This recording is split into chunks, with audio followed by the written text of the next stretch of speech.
Hello student, स्वागत है आपका विक्रम एकेडमी के यूट्यूब चैनल पर। आज हम 7th स्टैंडर्ड का मैथ सब्जेक्ट सीखने जा रहे हैं। टॉपिक है 10 बैंक्स एंड सिंपल इंटरेस्ट। तो स्टूडेंट्स, हमें पता है बैंक्स क्या होती हैं।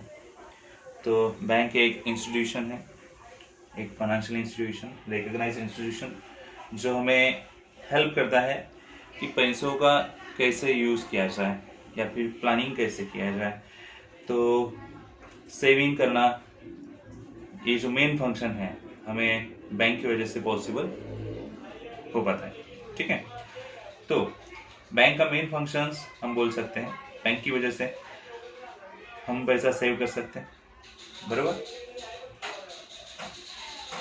इसका मतलब बैंक में हम कैश डिपॉजिट कर सकते हैं और जब चाहे तब बैंक से पैसा निकाल भी सकते हैं, विड्रॉ। तो बैंक से हमें फैसिलिटी क्या मिलती है?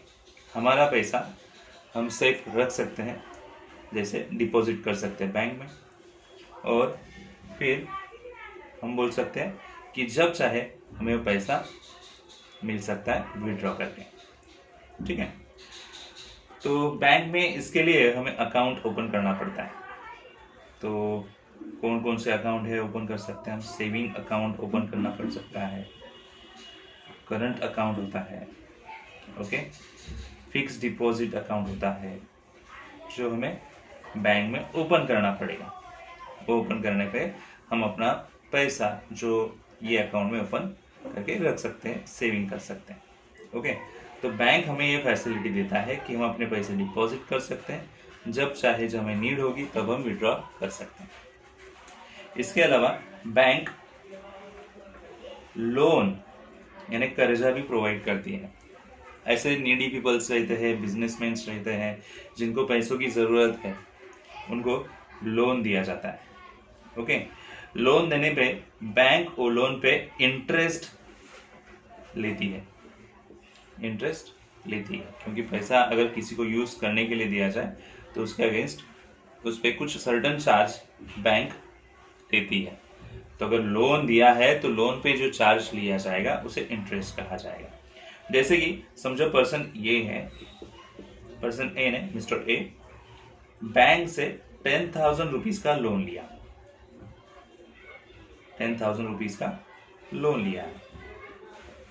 तो बैंक ने बताया जब आप 10,000 रुपीज लौटाओगे तब उसके साथ 10% रेट ऑफ इंटरेस्ट रहेगा, उसे इंटरेस्ट आपको देना है।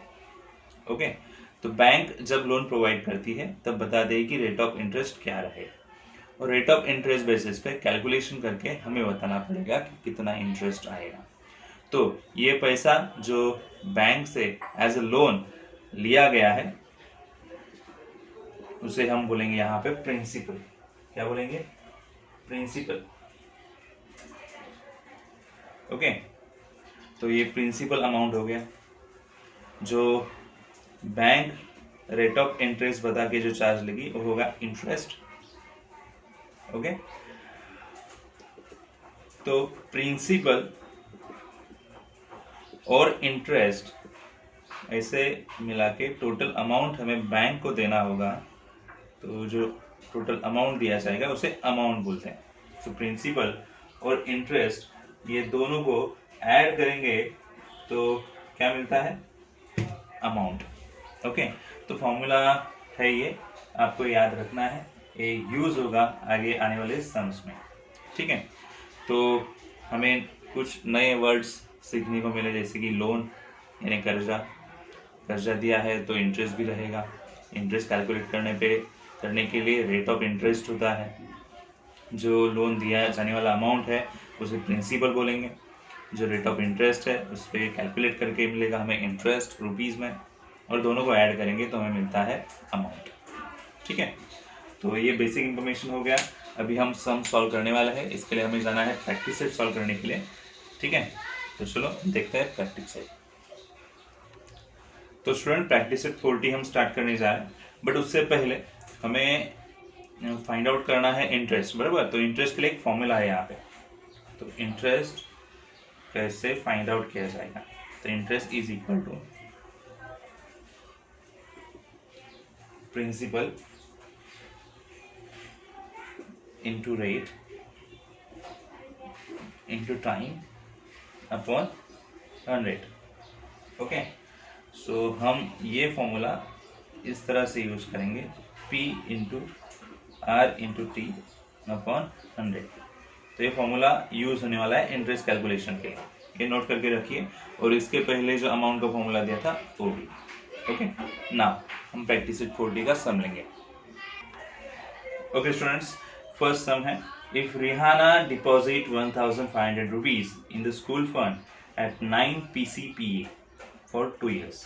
तो देखो, डिपॉजिट जो अमाउंट किया है वो हमारे लिए प्रिंसिपल होगा, यानी P होगा। कितना होगा? 1500 रुपीज। ठीक है, रुपीज का साइन दिया मैंने यहाँ। देन जो फंड में डिपॉजिट किया गया है वहां पे इंटरेस्ट रेट दिया है 9 PCPA, और रेट ऑफ इंटरेस्ट है 9 PCPA। PCPA का मतलब percentage per annum, percent per annum. Okay, तो 9% ऐसे है। एंड टाइम भी दिया है T 2 years के लिए। ओके, ढूंढना क्या है, देखो, what is the total amount she will get, कितना अमाउंट मिलेगा टोटल, वो फाइंड आउट करना है। तो सबसे पहले प्रिंसिपल दिया इतना, उस पर इंटरेस्ट लेना पड़ेगा, और इंटरेस्ट और प्रिंसिपल मिला के मिलेगी अमाउंट। तो ठीक है, हमें इंटरेस्ट अगर ढूंढना है तो इंटरेस्ट वाला फॉर्मूला यूज करेंगे, P into R into T upon 100। Okay, तो 100 एज इट इज। P हमें दिया है 1500, R दिया है 9 और T दिया है 2। 2 zeros आपके यहाँ पे ऊपर नीचे चले गए, तो फाइनली 15 इंटू 9 इंटू 2 करना पड़ेगा। ओके, सो ठीक है, करते हैं। 15 2 30 एंड 39 270 रुपीज का इंटरेस्ट मिल जाएगा। इंटरेस्ट कितना? 270 रुपीज। हमें बताना है कि कितना टोटल अमाउंट उसे मिलने वाला है।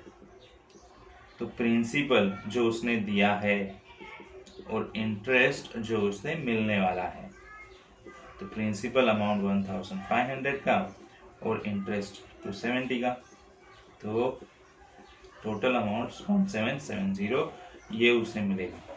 सो यहाँ पे हम बताएंगे रिहाना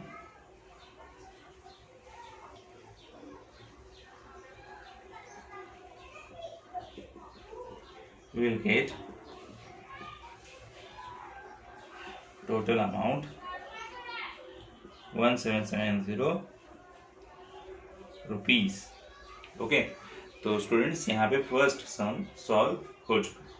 ठीक है, तो देखो आपको समझ में आया नहीं, और अच्छे से अपने बुक में नोट कीजिए। Sum number 2 students, Jethalal took a housing loan of rupees 2,50,000 from a bank at 10% PCPA। जो लोन लिया है वो प्रिंसिपल है, ठीक है, यानी P है हमारे लिए, तो डायरेक्टली P लिखते हैं। ओके, रुपीज का साइन, 2,50,000। रेट ऑफ इंटरेस्ट दिया है यानी R 10 PCPA यानी रेट, फॉर 5 years यानी T 5 years। Okay, what is the yearly interest he must pay and the total amount he returns to the bank। कितना interest उसे देना पड़ेगा और टोटल अमाउंट क्या हो सकती है। तो चलो इंटरेस्ट ढूंढेंगे। Interest is equal to P into R into T upon 100। तो P है 2,50,000 का, R है 10 और T है 5 अपॉन 100। तो आपका 10 यहाँ पे 10 यहाँ पे चला गया। सो 25,000 इंटू 5 हमें नॉर्मल नंबर्स मिलेंगे यहाँ पे। ओके, तो उनको इंटू करेंगे हम यहाँ पे। सो 30 एज इट इज।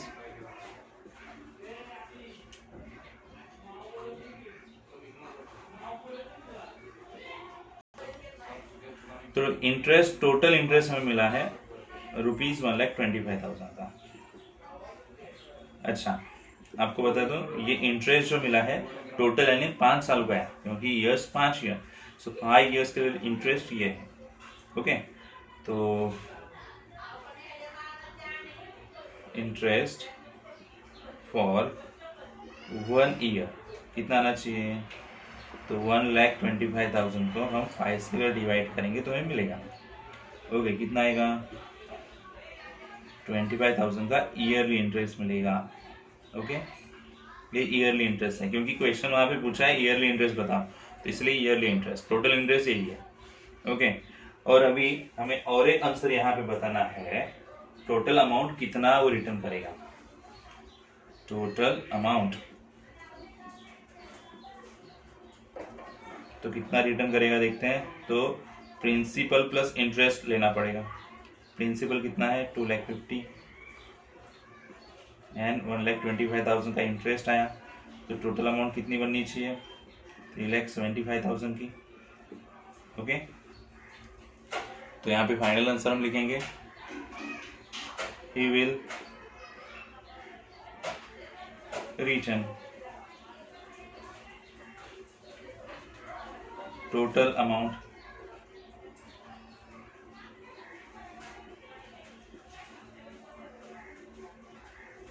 ₹3,75,000। ओके, देखो सब समझ में आया नहीं? अच्छे से नोट कर लो अपने नोटबुक में, ठीक है। क्वेश्चन नंबर 3 है स्टूडेंट्स, देखो कॉन्सेंट्रेट करो। Shrikant deposited 85,000 rupees. कितना डिपॉजिट किया है? 85,000। ये हमारे लिए होगा प्रिंसिपल की अमाउंट यानी पी, फॉर 2.5 years, तो ये हमारे लिए टाइम हो जाएगा 2.5 years, तो इसे हम बोलेंगे 2.5 years। ओके, कन्वर्ट किया 2.5 यानी 2.5 years। और रेट ऑफ इंटरेस्ट है 7 PCPA, तो R is equal to 7 PCPA। Okay, saving bank account में डिपॉजिट किया है। What is the total interest receive at the end of the period, तो उसे टोटल इंटरेस्ट कितना मिल सकता है? तो ठीक है, इंटरेस्ट वाला हम फॉर्मूला यहाँ पे यूज करेंगे। Interest is equal to P into R into T upon 100। Yes, तो P है हमारे पास 85,000, R है 2.5, T है 7 और यहाँ पे 2 zeros, तो ये ऐसे हो गए, ठीक है। सो 850 इंटू 2.5 इंटू 7, इनका मल्टीप्लीकेशन जो होगा यहाँ पे हमें करना पड़ेगा। तो 850 इंटू 2.5 करेंगे, ठीक है। 5 का टेबल यूज करो पहले, 500, 5 5 25, कैरी 2, 5 40 एंड 2 42, 0 दिया, 200, 2 5 10, carry 1, 2 8 16 and 1 17। Okay, so 0 5 2 4 and 7 11, carry 1, 2.8 दिया, तो 2125 मिलेंगे और 2125 इंटू करेंगे 7 5 35, carry 3, 7 2 14 and 3 17, carry 1, 7 1 7 and 1 8, 7 2 14। So final answer जो हमें मिलेगा कितना होगा? 14,875, ये होगा इंटरेस्ट। तो ये इंटरेस्ट उसे मिलने वाला है, ठीक है। So he will get total interest, he will get rupees 14,875 as total interest। Okay, ठीक है, अच्छे से नोट कीजिए अपने बुक में। Now next sum number 4 students, read करते हैं। At a certain rate of interest the interest after 4 years on 5,000 rupees principal is 1,200 rupees. मतलब 5,000 रुपीज प्रिंसिपल है, ईयर्स 4 है और उस पर इंटरेस्ट कैलकुलेट किया है, जो मिला है 1,200 रुपीज। इंटरेस्ट रेट पता नहीं। क्वेश्चन ये है, what will be the interest on 15,000 rupees at the same rate of interest and for the same period. अगर इंटरेस्ट रेट और पीरियड सेम रहेगा तो 15,000 अमाउंट पे कितना इंटरेस्ट मिलना चाहिए। तो ओके, यहाँ पे लिखते हैं,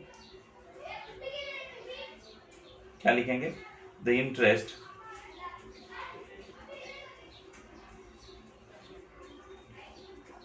after 4 years on principal of ₹5,000 is ₹1,200। तो ये पीरियड है, ये प्रिंसिपल दिया है और ये इंटरेस्ट। अभी पूछा है interest on principal ₹15,000 for the same rate of interest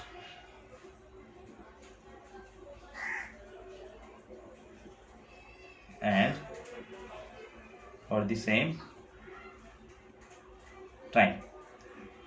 ठीक है, तो टाइम एंड रेट सेम रहेगा। अगर ऐसा है तो ओनली चेंज प्रिंसिपल और अमाउंट में होना है। तो हम ये देखते हैं प्रिंसिपल में क्या रिलेशन है। सो हियर 50,000 और 5,000 हम बोलेंगे, 15,000 है, 3 टाइम्स है 5,000। Principal 15,000 is thrice of principal ₹5,000। तो अगर 5,000 के थ्राइस प्रिंसिपल है नई वाली, तो नया वाला इंटरेस्ट भी उतना ही रेशो में होगा, मतलब थ्राइस ही होगा। Therefore interest is also thrice of interest ₹1,200। It means interest on principal ₹15,000 is equal to, thrice करना है ना, 1,200 into 3, इतना आएगा 3,600 रुपीज। ओके, तो जितने टाइम प्रिंसिपल बढ़ेगी मल्टीपल में, उतने ही मल्टीपल में इंटरेस्ट भी बढ़ेगा। ठीक है, सम नंबर 5 हमें लेना है स्टूडेंट्स, रीड करते हैं। If Pankaj deposits 1,50,000 rupees in a bank, कितना डिपॉजिट किया, 1,50,000 रुपीज। ओके, ये प्रिंसिपल मिल गया। इन अ बैंक एट 10 PCPA, तो ये 10 PCPA परसेंटेज पर एनम, ये हमारा रेट होगा। ठीक है, फॉर 2 years, ये हमारे लिए होगा टाइम। क्वेश्चन क्या है, क्वेश्चन बोला है what is the total amount he will get from the bank, तो उसे टोटल अमाउंट बैंक से क्या मिलेगा। ठीक है, तो सबसे पहले इंटरेस्ट मिलेगा, तो इंटरेस्ट हमें ढूंढना है P into R into T upon 100। Yes, P है 1,50,000, R है 10, T है अगेन 10 अपॉन 100। तो कितना इंटरेस्ट मिलेगा देखो, 10% से। Okay, small mistakes is there. Yes 2 है, गलती से 10 लिखे हैं, बराबर। तो यहाँ पे भी कैलकुलेशंस कैसे होगा, 15,000 इंटू 2, 30,000 रुपीज का इंटरेस्ट होगा। ओके, और हमें पता है अमाउंट ढूंढनी है, तो amount is equal to principal plus interest होता है। प्रिंसिपल है 1,50,000 की और इंटरेस्ट है 30,000 का, so 1,80,000। so he will get ₹1,80,000 from bank. Okay, तो यहाँ पे 5 सम्स जो थे ये प्रैक्टिस सेट 40 के हमने सॉल्व करके पूरे किए। ठीक है, तो अच्छे से नोट कीजिए सम्स, आप अलग से ट्राई भी कीजिए, तो ये आप भी कर सकते हो। प्रैक्टिस जरूरी है सम्स अच्छे से आने के लिए। ठीक है, तो वीडियो देखो, सम्स लिख के लो और प्रैक्टिस करते रहो, ठीक है। तो स्टूडेंट्स अभी मिलेंगे नेक्स्ट वीडियो में, तब तक के लिए गुड बाय, टेक केयर।